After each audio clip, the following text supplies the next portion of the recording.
welcome to Spoiler Piece Theater, the podcast that doesn't give a shit about spoilers. We just want to talk about the movies. My name is Dave Riedel. My pronouns are he, him. I write about movies, and I'm a member of the Boston Online Film Critics Association. My name is Evan Crean. My pronouns are he, him. I'm co-chair of the Boston Online Film Critics Association, co-author of your 80s Movie Guide to Better Living, and co-host of the It's the Pictures podcast. And my name is Megan Kearns. My pronouns are she, her. I write for Edge Media Network. I'm a co-host of the Slashers podcast, a member of the Boston Online Film Critics Association, and a member of Gallica, the Society of LGBTQ Entertainment Critics. So, gang, we got movies to talk about tonight. But before we do, we're going to talk about the other movie we talked about tonight. Over on Patreon, we talked about it doesn't matter what year it came out, because it came out 2 different years, because it's in Japanese and in English. Princess Mononoke, because it has got a 4K release coming. Yay. And so Evan and Megan loved that movie. I had never seen it, so we have a very lively conversation over on Patreon about Princess Mononoke. It's only $5 a month if you want to join our Patreon, and you get to vote in polls. We just had 2 polls last month because we forgot to do one in February. We didn't forget. We just were like, oh, the month's short. Whoops.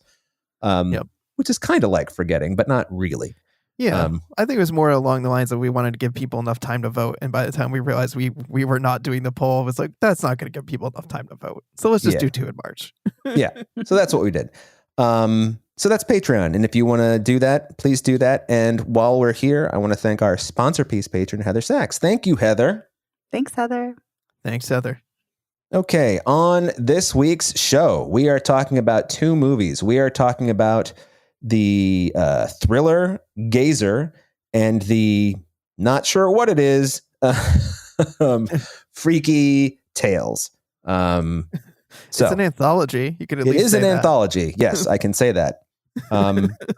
So anyway, let's start with Gazer, because I didn't get Gazer finished. I had a little thing happen this afternoon that stopped me from seeing the whole thing. So I only saw about 40 minutes of it, but Evan and Megan have seen the whole thing. So Gazer, someone else is going to have to do the description, because I only know it for 40 minutes. Okay. Yeah. So Evan, rock it. All right. I'll take a shot. So the movie's about Frankie, who is a mother. She's dealing with an issue called dyschronometria. I hope I'm pronouncing that correctly, but basically she has trouble like perceiving time correctly. And so she has times where she like zones out and then like loses like large chunks of time. This is like a degenerative neurological condition that she's dealing with. And at the beginning of the film, we see her getting fired from a job because the guy's like, you're never paying attention.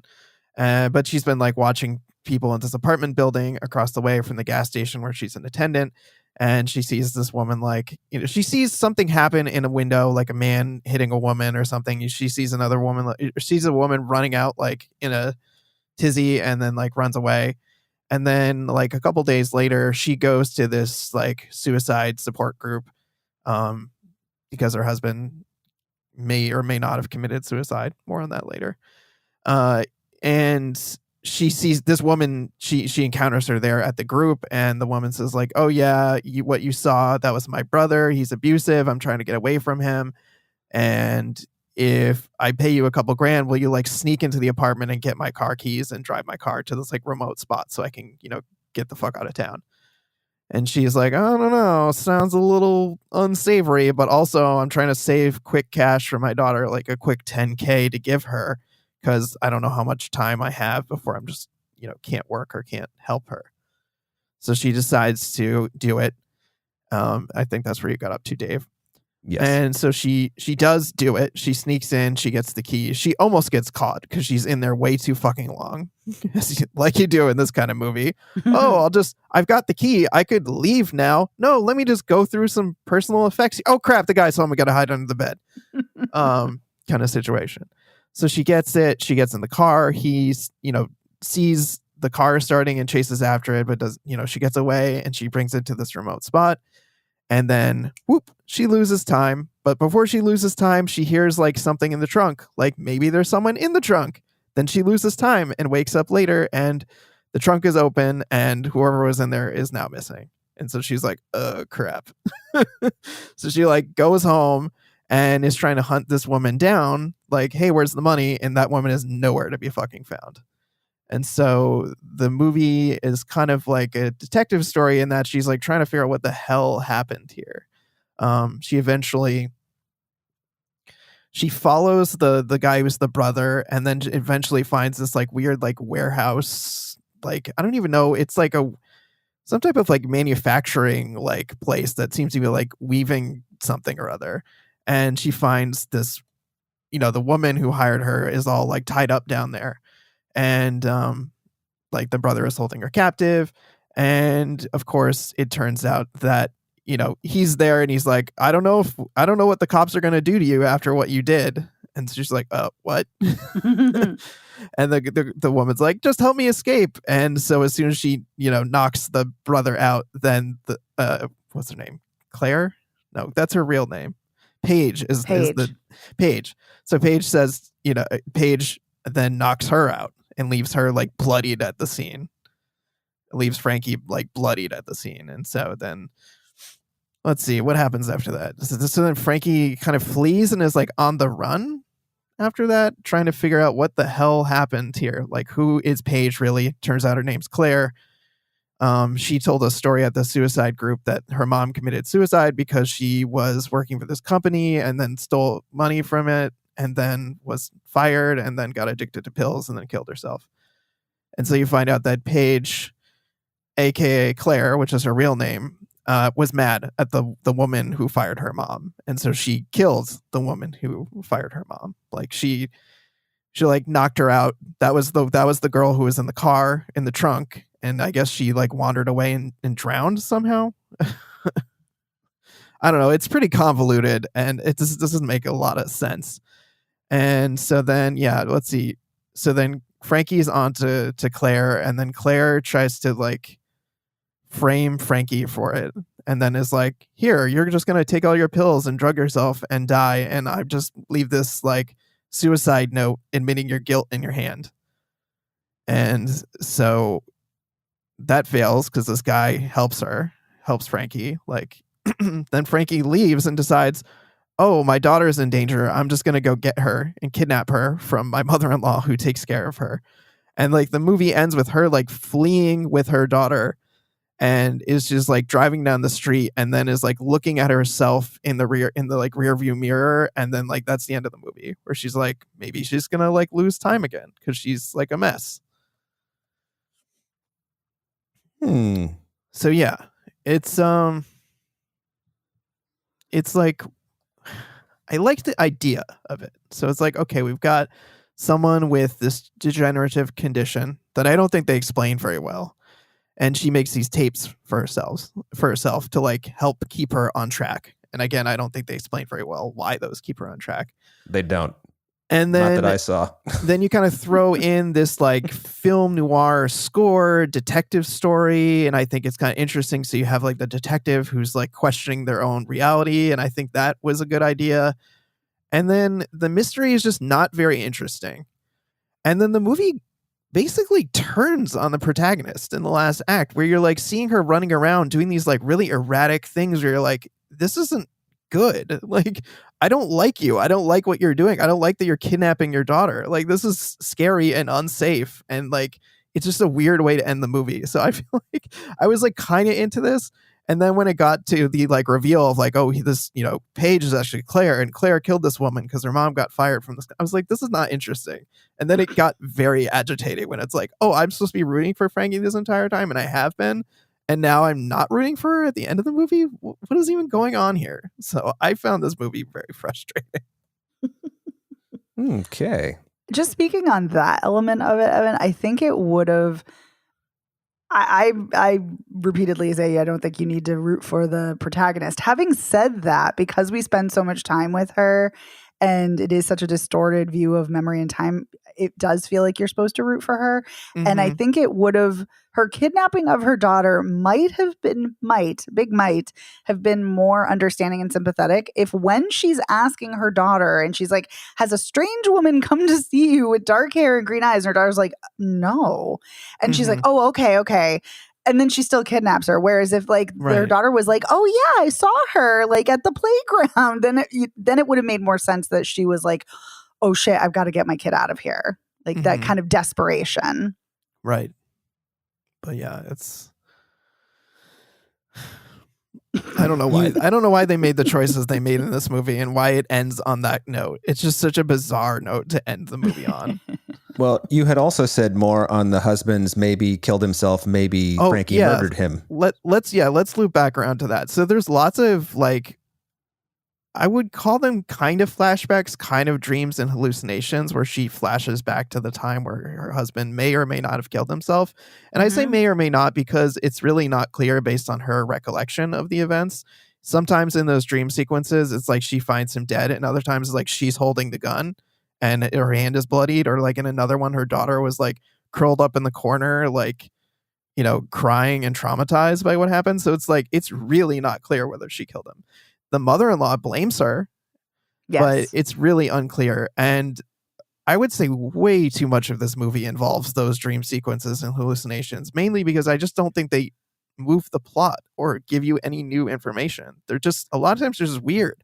Like there's this weird meat cube that she finds in a cabinet and starts pulling like intestines out of its mouth.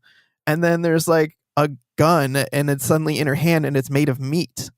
And I'm just like, what is this? Isn't doing, like, why are we spending so much time in these hallucinations? They're not adding to the plot, or like they're not like revealing anything that I'm like, oh, this makes sense. I get it now. She It killed just him feels with like meat. Right. It just feels like such a waste of time. The one thing to play devil's advocate, I will say the thing about the meat cube, which just you're so spot on, and it's such a bizarre sentence to say out loud. Yeah. Which does kind of feel sort of like Cronenbergian in a way. Like I feel like that's what Mhm. they're trying to evoke anyway. But yeah, she does put it as like she thinks it's an umbilical cord and she puts it to her belly button and then Right. there's like Yeah. heartbeat. So I kind of took that to mean she's, missing being pregnant and missing her baby. So, Yeah. but yeah.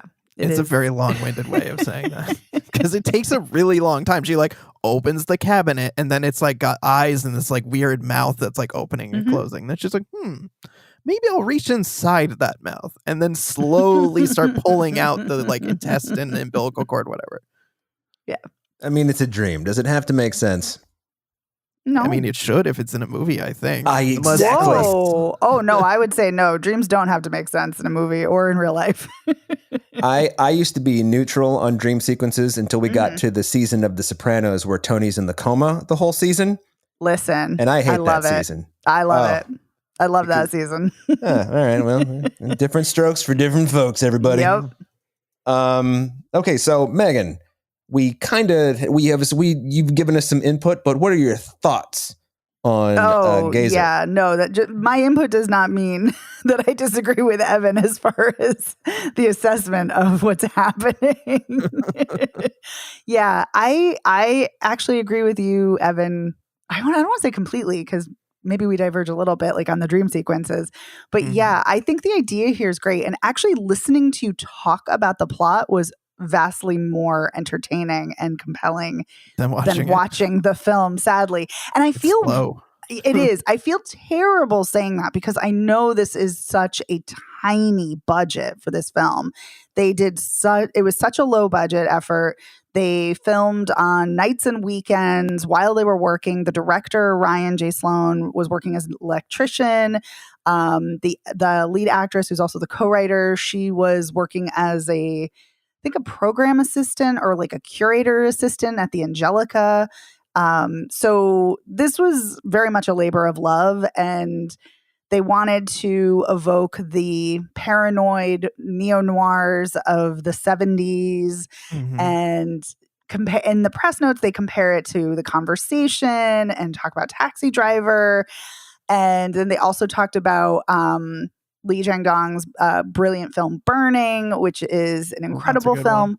I know. Oh, it's so good. But yeah, like and I'm reading about all of these inspirations, and there are a lot. And I'm just like, wait a minute, though. All of these, and they talk about Hitchcock. But the thing of it is all of those films are riveting and fascinating and visually distinctive and captivating. And sadly, this just is not. It has such a great idea. And I like the lead performance. I think it's okay. Yeah. But I just didn't really care. I kept finding myself drifting off. I kept getting bored. I found this really tedious and very convoluted, like you said. And I feel like the part where she is a suspect in the murder or disappearance or whatever, and she's brought into the police station and she's like, am I a suspect? And it happens. There's only like 30 minutes left of the film. I'm like, that would have been kind of interesting if that was introduced much sooner.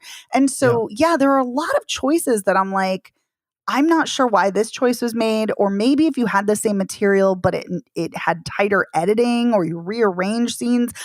I don't know. Maybe a different cut of this film would have worked better.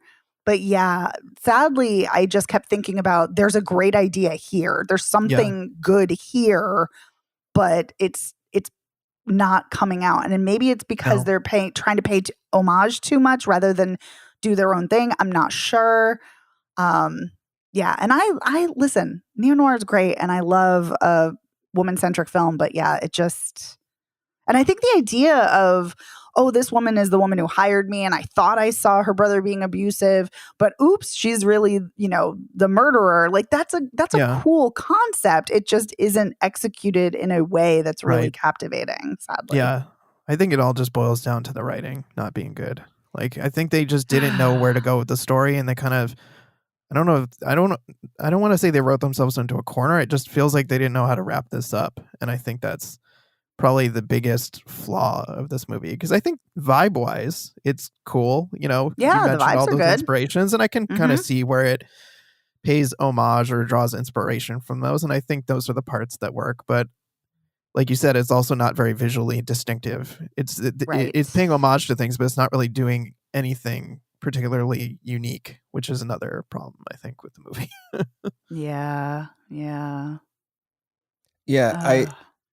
Hearing you say visually unique, now granted, I haven't seen it all the way through, but she's got that bare walls apartment that's kind of falling apart. I feel like I'm watching this going like, you could do something with this, like, why is this apartment empty? Why are the walls white? Why is there nothing in here? I mean, I kind of know why, but can we maybe give a little more visual information, do something with it? I will give these people credit for not having a crappy sound design, which happens so often in the low budge world. So, but the 40 minutes I saw, I was not overly impressed. So, and I saw it even before the story started kicking in and getting weird, apparently. But I was, I kind of felt like YouTube, both with the whole, like, fleshing it out, that it feels like the idea of her having this neurological condition exists more so they can throw in like phony roadblocks to like divert you from what's going on, as opposed to, oh, we wrote this mystery and this woman just happens to have this thing, because it's very convenient that she like blacks out when she pulls the car into the warehouse, right? I mean, that's yikes. Anyway, I should not criticize because I haven't seen the thing the whole way through, but well, the beginning didn't captivate you, so it did not. That's fair. But yeah, I mean, it's kind of like I couldn't not think, of course, about Memento watching this. Yeah. But again, that is such a fascinating film, and it feels like it's not, I guess you could make the argument it's gimmicky, but it feels like the gimmick serves a purpose. Like it serves the narrative. It serves the character development. Like it works. So, but they also kind of flesh out the rationale for why he does yes, it. And it makes sense why he tattoos himself with this information. Yes. And like the tapes, like the function of the tapes doesn't really get explained very well. No. And like also, how is she able to time these tapes so well? Like, how is she able to know almost like down to the minute how long it's going to take to do certain things? That part doesn't, like, they never explain that, and that is just, especially things like she hasn't done, like when she's driving the car, like how is she going to know exactly how long it's going to take her to do these things? Like I just think the condition isn't well explained, and the coping mechanisms for the condition are equally not explained.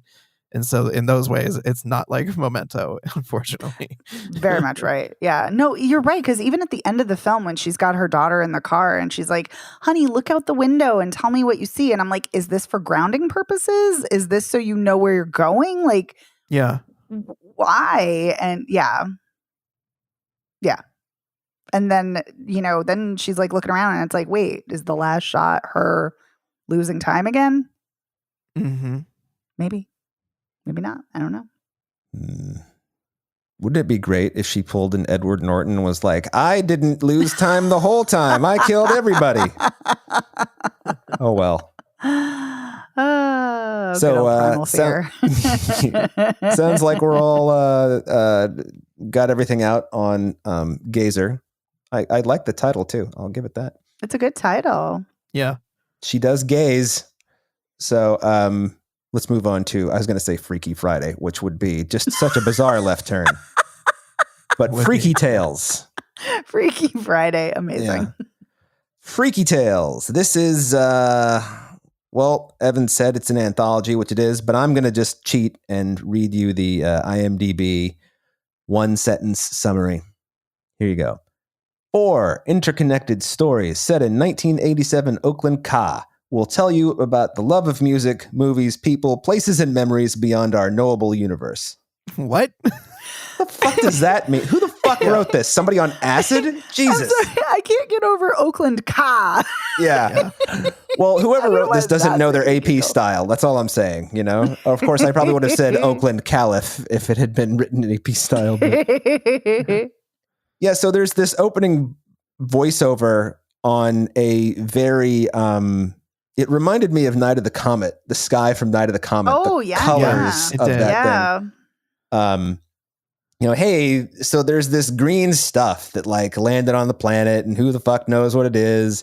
Feels very Repo Man in places. Yeah, and it's like, it sort of gave us powers, but not really, and I don't really give a shit what it is. This is just some shit that happened, and we think it maybe helped us, and maybe it didn't. Who knows? It's fucking weird. Like green electricity and like lightning that's coursing through the Oakland area. And basically, the whole intro is just like, who fucking knows why it's weird? It's just weird, and it's kind of like, I think you're sort of cheating. I think you're kind of cheating. You could just... Why not just give everybody the green glow when they're about to do something fucking crazy, which everybody in this movie does? Yep.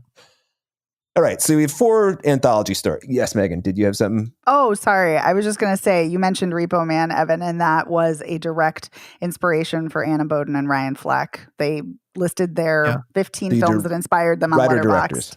Yeah. Yes. Right. Well, the bus, there's that scene where the bus just, turns green and then drives off into the sky a la Repo Man. So it's like, that's like a pretty clear influence here. Yeah. Yes. Also, wasn't that 87? Wasn't Repo Man around that time? Yeah, it was after Sid and Nancy, right? So Sid and Nancy was 86. Oh, 84, looks like. Okay, I was wrong. Oh, Repo Man. Oh, it was before Sid and Nancy. I beg your pardon, Alex Cox fans. Anyway, so yes, let's do this. The first story is about these 2 besties. The guy's in love with the girl but doesn't want to tell her. And they are punks. They're VIPs, very important punks. And they have this punk club where they all hang out and they play Black Flag covers. And the bands, I should say, play Rise Again because, why would you play a different punk song from 1981? What were you going to say, Evan? I was going to say the band I believe in the movie is a real band. Yeah, it's a real band. It's a punk ska band from that era who actually like performed in that club, the Gilman Club or whatever that this story like takes place in. And their performance Operation is good. Ivy. I'm just criticizing the choice of songs. Yeah. If you're going to get into your punk. But anyway, I mean, there's nothing wrong with Black Flag. But, there were 4 different lead singers. So you tell me which era you like better. Anyway, We're talking about Freaky Tale. So there's this club where these Tina and whatever her friend's name is, the guy, they hang out at this club. They're all punks. They're pacifists, whatever. And there's these like neo-Nazi fuckheads who keep driving by and like, well, actually, first they yell at some people outside a movie theater. Then they go to the club and they're like yelling at them outside the club. And they're yelling all the horrible things that you would expect neo-Nazis to yell. And it's a rated R movie. So they're actually saying these words. And you're kind of like, whoa, I haven't actually heard that word come out of a person's mouth in years. Crazy. And so then the punks have a meeting and they're like, okay, oh, well, the neo-Nazis beat the shit out of a few of them. Yeah, they show up and they beat the crap out of everybody in the club because everyone in the club's like, what the hell? I'm not like going to fight fire with fire. Like, I'm not going to do that. Yeah. So they have a vote the next day at the club and they're like, nah, we can't fucking like, let's hire some off-duty cops from Berkeley, not Oakland, to, which I think is a really, I mean, it's kind of funny and kind of sad at the same time. Thing that they're going to do. And one of the guys is like, that's bullshit. We got to defend ourselves because Nazis don't deserve, because one guy's like, I'm anti-violence. And this other guy makes a good point. He's like, Nazis don't get to, like have, be avoided because we're not, they don't count. They're not people. And I was like, I kind of like the way you're putting that, kid. So anyway, everybody votes yes, except for the one pacifist dude. And he's like, I'm not going to be the only one who says, no, I won't beat up Nazis. So he's like, yes. And they're like, yay. And then they all, there's this brief training montage that Tina and her pal have and where they're like learning cool shit. And then she gets this like gnarly, spiky, one of those like leather scene wristbands. Yeah. And it's covered in it's just like, oh, well, this is cool. It looks like of the era. Fine. Turns out it's sharp. And so when the Nazis come back the next night, everyone kicks the shit out of them. And Tina gouges some guy in the neck. And from the look of the special effects, the leader, it looks like he's like dying because it's like got a squirting jugular thing. But he shows up at the end of the fourth story like nothing happened to him. He's just holding his neck like, ooh, that kind of hurt. So maybe the green stuff saved him from death. I don't know. And that's just where that story ends. It's just like, all right. They send the Nazis packing. They're like, send the Nazis packing. We won.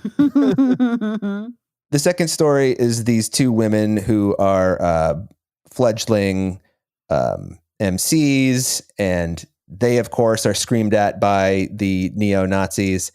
And I was like, I don't also really at the think... movie theater. Also at the movie theater. And Tina at the beginning.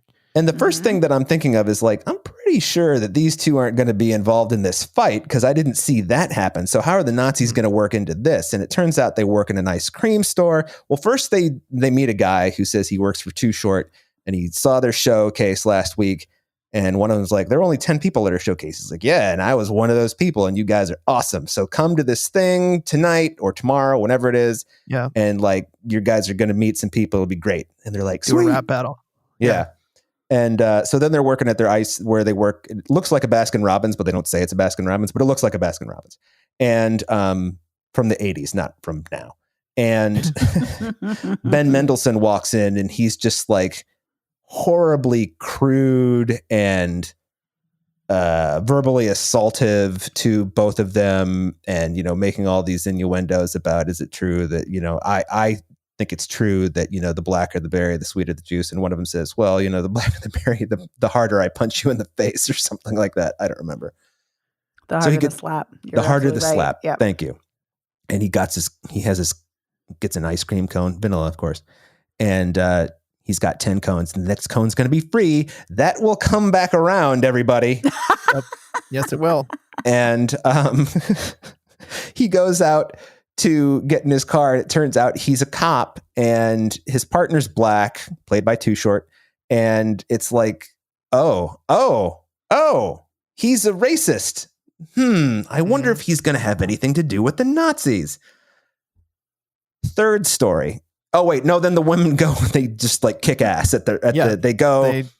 At first, they think they're not getting into the club because they're not on the guest list, but then the bouncer's like, no, you're on the artist list. That's the interest for the artist. And they're like, sweet. He lets it hang, though. He's like, he gives a nice long pause, like, no, you're artist, go in. And then they think they're getting tripped into like a rap battle, but it turns out that the guy who saw them like and told them to come really does think they're great, and he thinks that they can kick this rapper's ass. So like, and I'd say they do. I'd say, I don't know if they win, but they definitely hold their own. They hold. I wouldn't say that he wins either. I'd say that like he was kind of gross. I mean, he had a good flow, but he was gross. And they were just like, nah. And they basically give everything back to him that he serves up to them. It's very good. Right. And it's very good natured. It ends with them like hugging and smiling and just like, yeah, we know we left it all out here. It was fun and we were rapping and we were talking shit, but we don't mean any of the shit that we just said. Yeah. And I don't think anything like bad, quote unquote, happens there after that, right? Like it just goes on to the Pedro Pascal story. Correct. So then you get to Pedro Pascal, which is the one you've all been waiting for. Mm-hmm. And have we? Well, I know Megan has. And how? I meant, like, right. I was like, that's what I meant when I said have we. I see. Like, and how?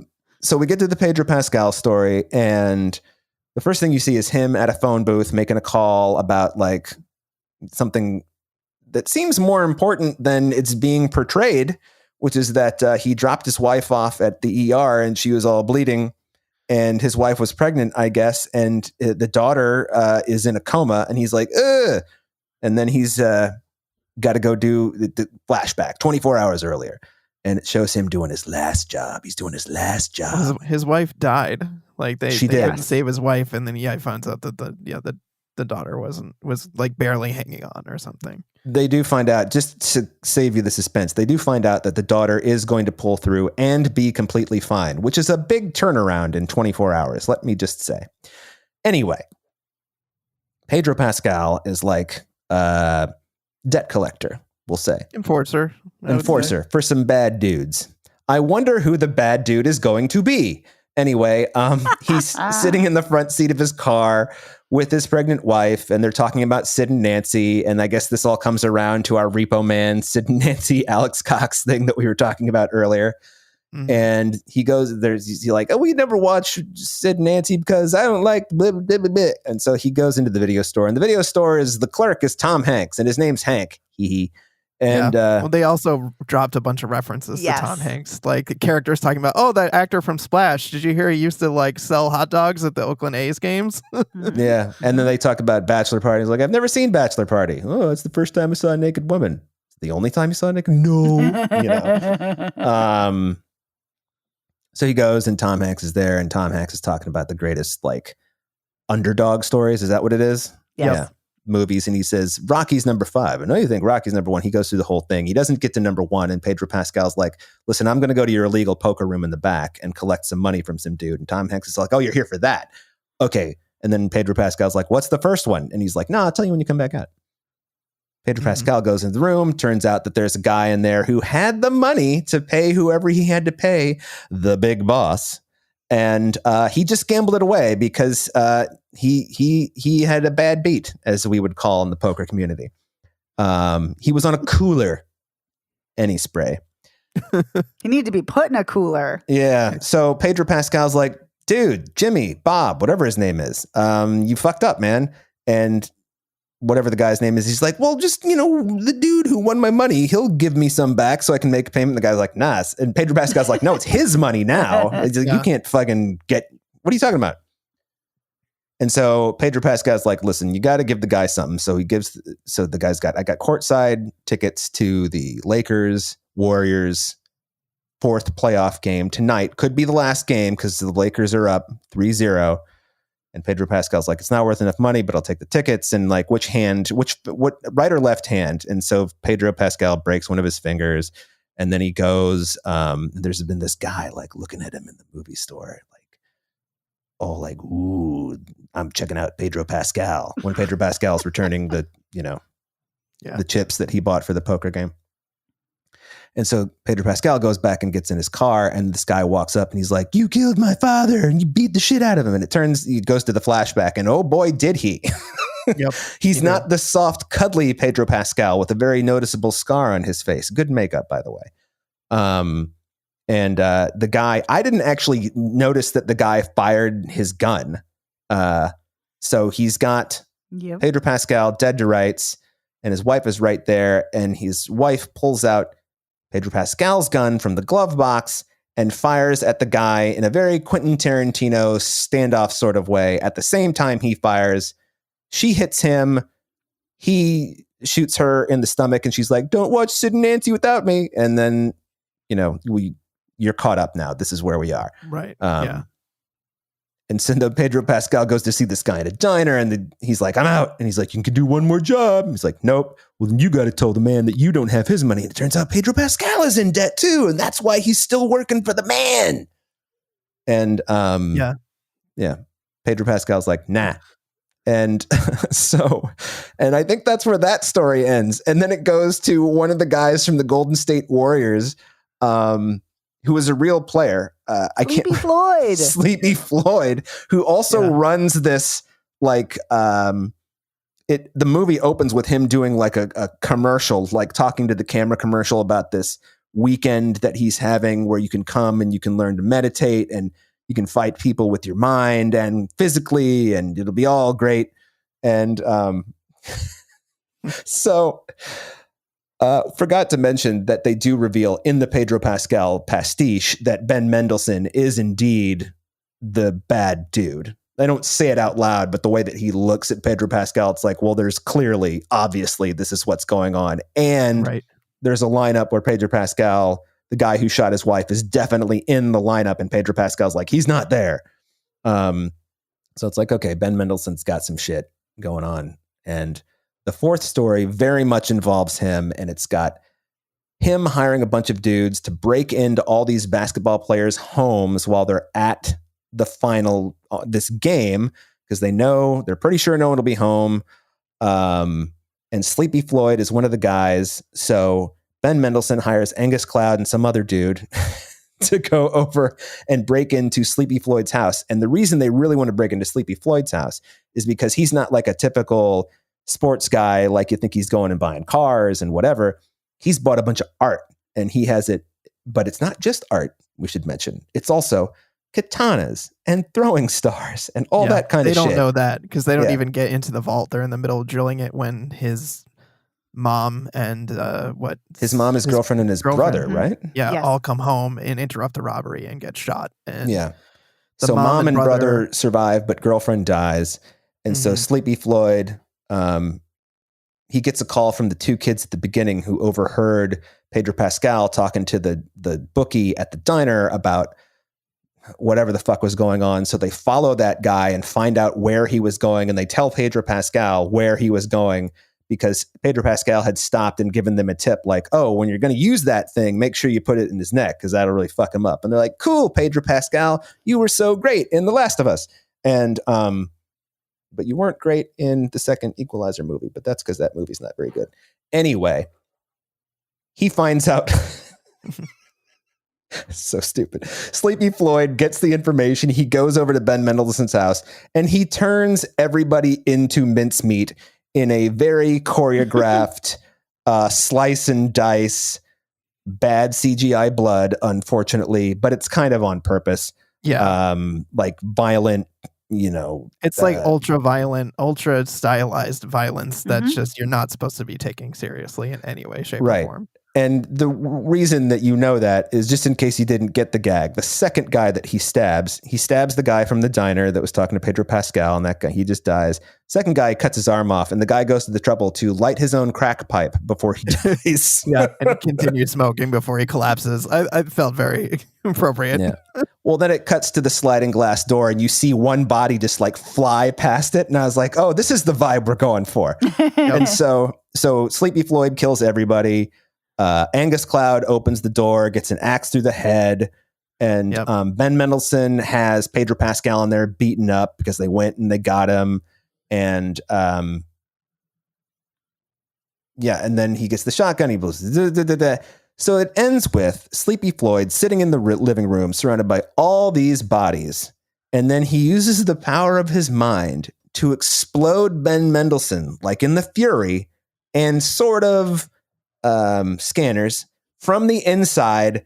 And he just explodes in a fucking pink mist of brains and viscera. And it would have looked a lot better if Stan Winston did it. That's all I'm going to say. Or Rob Bottin or whatever. But, you know, it's 2025. Fine. They shot this in 2023. And then Pedro Pascal's like, oh, cool. I guess I can leave then. He picks up the axe out of Angus Cloud's head. He gathers his daughter up because, of course, Ben Mendelsohn has her. And then the neo-Nazis from the fight are coming home because Ben Mendelsohn is the leader's dad. And he's like, what happened in here? And Pedro Pascal says they fucked with the wrong warrior because Sleepy Floyd, Golden State Warriors. And there you go. There's our movie with the closing. They alter the commercial at the end and they say neo-Nazis are welcome one time only. You know, I don't know what that's about, but that's Freaky Tales. I went into way too much detail. What did you both think? Megan, let's start with you. What did you think of Pedro Pascal and his very dreamy face? I mean, Freaky listen, Tales? I'm always here for Pedro Pascal. I think that he is always excellent. Even in shit movies, he's always great. He's always giving it his all. So Even I need in to shit see, movies. Listen, I didn't see him in the Equalizer movies, but I'm sure he was amazing. Yeah. He's in the But second one, anyway, yeah. Yeah, but I adore him. I think he is such a fantastic actor. I've loved him ever since he was Oberyn Martell on Game of Thrones. Love him as Joel on Last of Us. I love him in everything. I think he is great. He always brings a certain amount of magnetism and charisma or brooding. I just adore him. And he's a wonderful human too on top of it, which makes it just lovely. Yes, Dave. That's true. I was going to say, the only reason I think that Nicolas Cage movie that he's in, The Unbearable Weightness of Being a Genius or whatever it's called, is because his performance is so earnest. It's so earnest. It's so good. Yeah. And it's just like, it's lovely. Oh, he really is the world's biggest Nicolas Cage fan. I totally believe this. Yeah. Yes. Actually, I like the two of them. I think they're both really cute together. Think they have a lot of good, there's a lot of good gags with the two of them. Yes, anyway. Absolutely. Please continue on with your... Yes. So I think he's great. I think he, for me, is the best part of this film. I mean, there are a lot of good actors here. I like Jay Ellis. He was really good on the TV show Insecure. Ben Mendelsohn is always great. So there are good actors here. I really like Ji Young Yu. I think she's really good. I looked at her filmography and I've weirdly seen every single movie she's ever been in, which is kind of interesting. Yeah, but I think she's a great actor.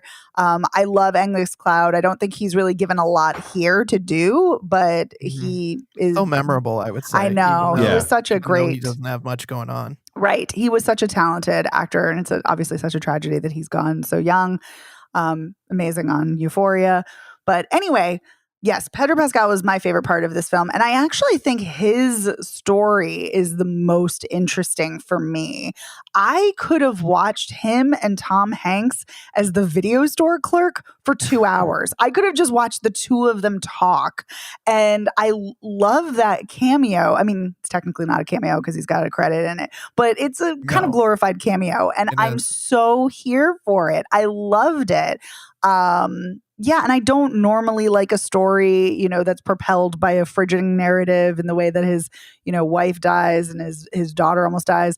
Having said that, this is such a violent film that it kind of all, I don't want to say works, but all kind of meshes together. But yeah, like an anthology, I didn't like all of the stories equally. I think there are good parts. I think there are parts that maybe don't quite work as well.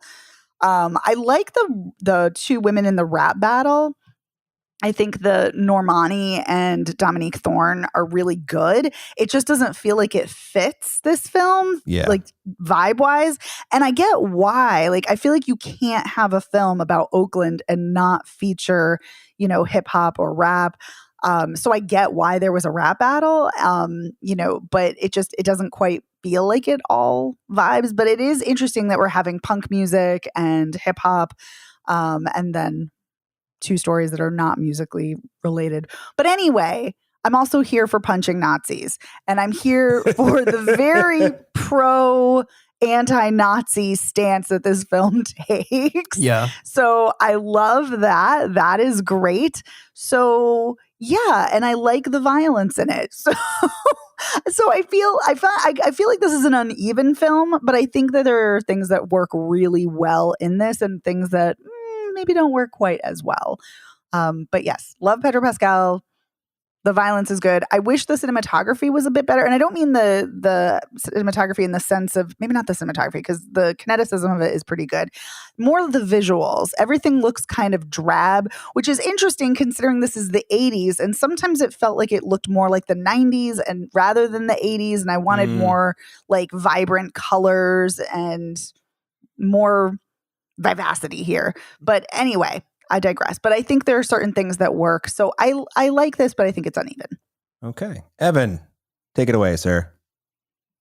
I feel like I come from a very similar place as Megan. I really like this. I think the parts that were a little bit more uneven to me were the Pedro Pascal part, specifically toward the end where he was like speechifying, being like, "Oh, I'm just the old, hanging it up, but I'm okay to die today." Like some of that stuff just felt over the top, even for this movie. I agree with you on that. That part was just not working for me. I didn't love the having to see the burglar kill the dog or the implication of him killing the dog. Yeah. I didn't think that was necessary. It's well edited. And I agree with what you're saying, Megan, about the hip hop story feeling kind of tacked on and not flowing as easily as the others about, killing / beating Nazis. But I liked the vibe of this.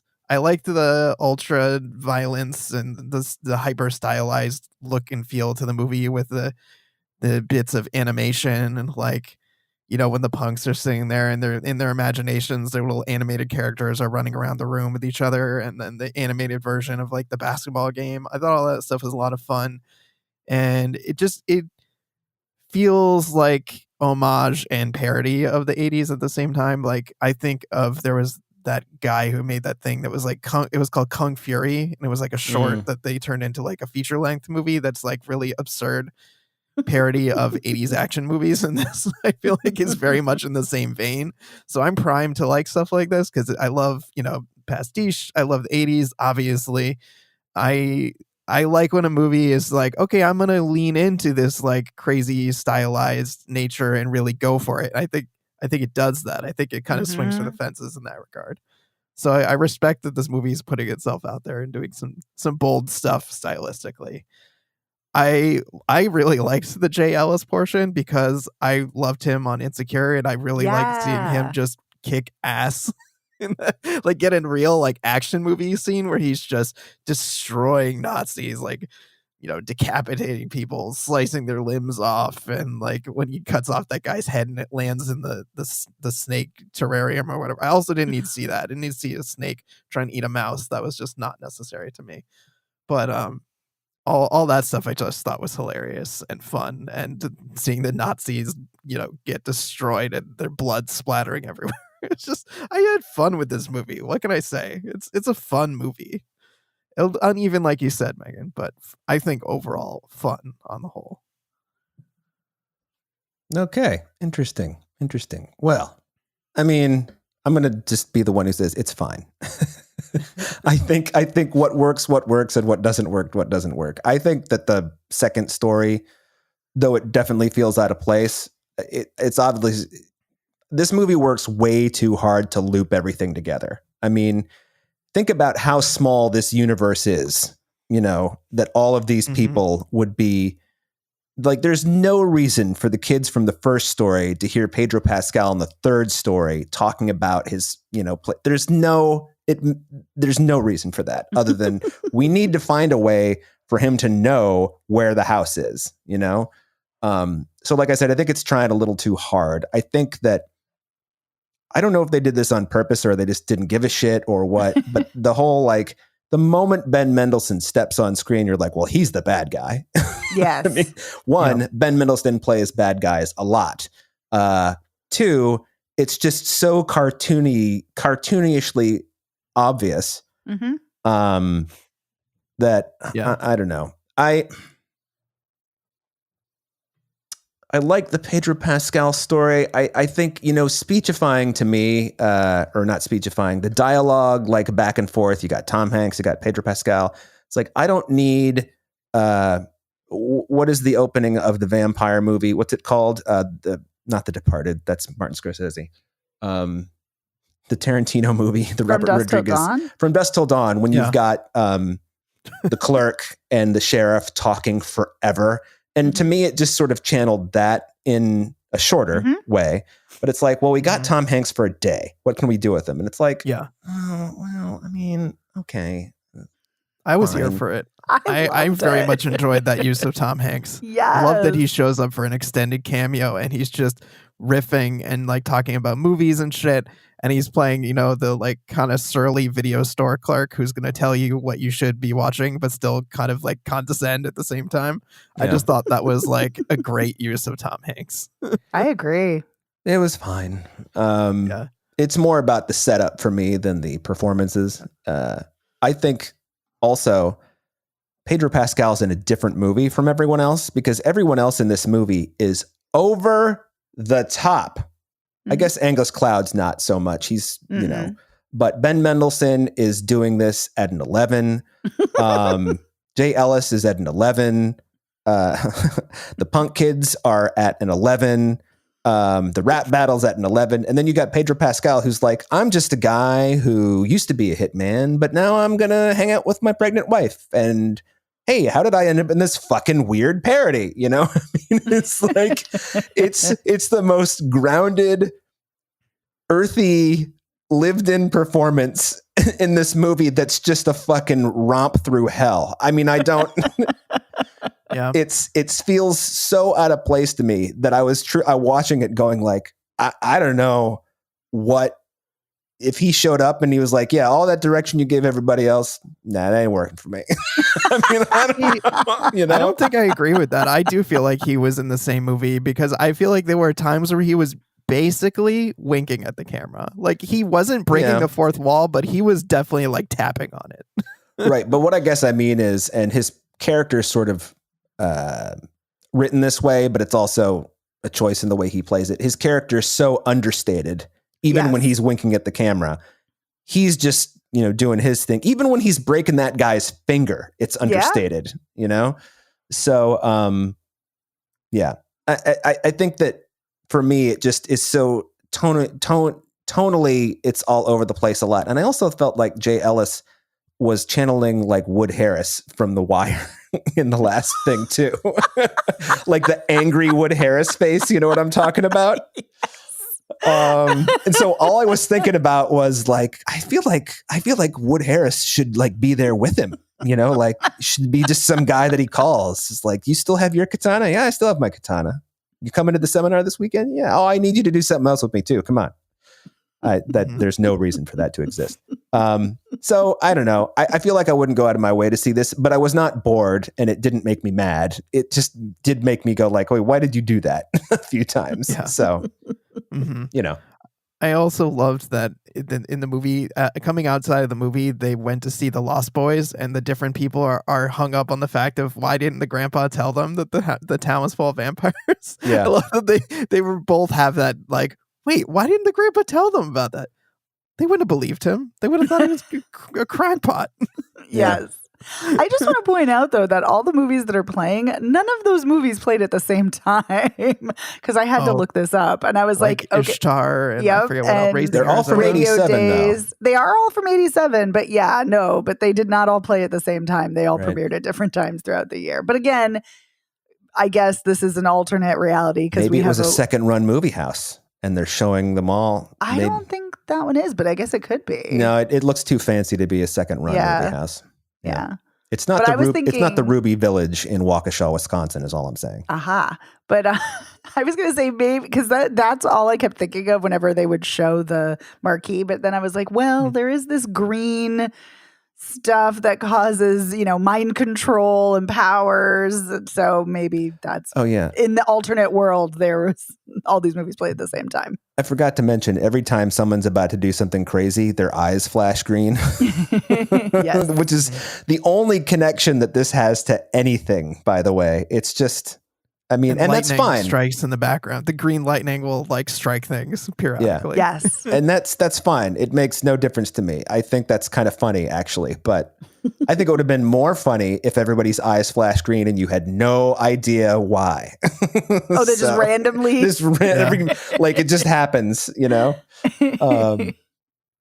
Anyway, so it's whatever. If it's your kind of thing, as always, the CGI blood took me straight out of it. And I know that in a movie like this, which has a decent budget, but not a huge budget, the mechanics of having all of those stunt people and all of that blood and the Caro syrup and it would stink and be sticky. No, I understand.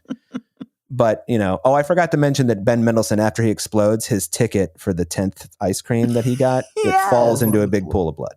Yeah. I said I was going to mention that at the beginning, and then I didn't. So, All comes back around. yeah, it all comes back around. You want to talk about a forced gag. Come on. Anyway, so we have closing thoughts on Freaky Tales? Nope. Okay. No. All right. So, is it a yes or a no on Gazer, guys? Ooh. It's a no from me, bro. It's a no for me, brah. Yeah. Oh no. Yeah. Okay. I feel bad. I feel really, really bad, but yeah. I don't think I could recommend it. Hey, you saw it, you took it in, you said what you said. Yeah, there you go. No, I know. I feel so bad because it's I know it's a labor of love, it's low It budge. I is, understand. yeah. I understand. I feel bad. But yeah. Now I'm kind of glad I didn't see the thing the whole way through, because I'm sure if you two felt that way, I would have been like, and then the motherfucker, so who's yeah. So anyway, and I would say, Freaky Tales, if it's your cup of tea, rock and roll. I think Evan would highly recommend. Oh, yeah. Yeah. And Megan, how about you? Yeah, I liked it. Okay. I don't know if you have to rush out and see it, but yeah.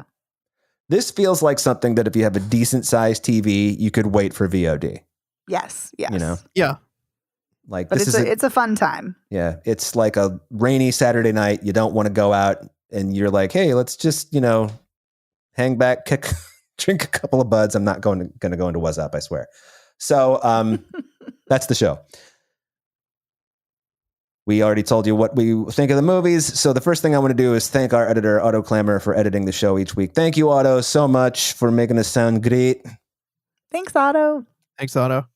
You can find Spoiler Piece Theater anywhere you get podcasts. Our website is spoilerpiece.com. On social media, we're Spoiler Piece Theater on Facebook, and we're at Spoiler Piece on Twitter, Instagram, Letterboxd, Threads, and Blue Sky.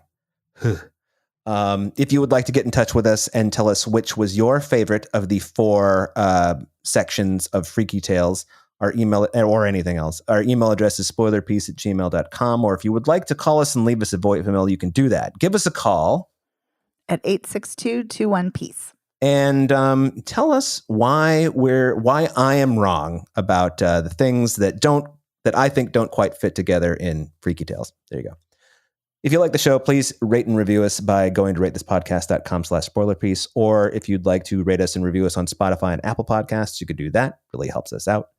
If you really, really like the show, please consider joining our Patreon. I told you all about it at the beginning, so I'll give you the 10-cent tour here. We talked about Princess Mononoke because it's got a big 4K redo happening, and that's everything. My name is Dave Riedel. I write about movies. I'm a member of the Boston Online Film Critics Association, and I swear that I'm Dave Sieves Movies and a bunch of stuff, and I'm David Riedel on some other stuff, and you can just figure it out. I say it every week. Nice. Come on. My name's Evan Crean. I'm co-chair of the Boston Online Film Critics Association, co-author of Your 80s Movie Guide to Better Living, and co-host of the It's the Pictures podcast. You can follow me on social media as Real Recon, and that's real as in film reel. And my name is Megan Kearns. I write for Edge Media Network. I'm a co-host of the Slashers podcast, member of the Boston Online Film Critics Association, and a member of Gallica. You can follow me on Blue Sky and Twitter at OpinionS World or on Instagram and Letterboxd at The OpinionS. That's the show, everybody. Thank you for joining us. See you next week. Bye. Thanks. Bye. Bye.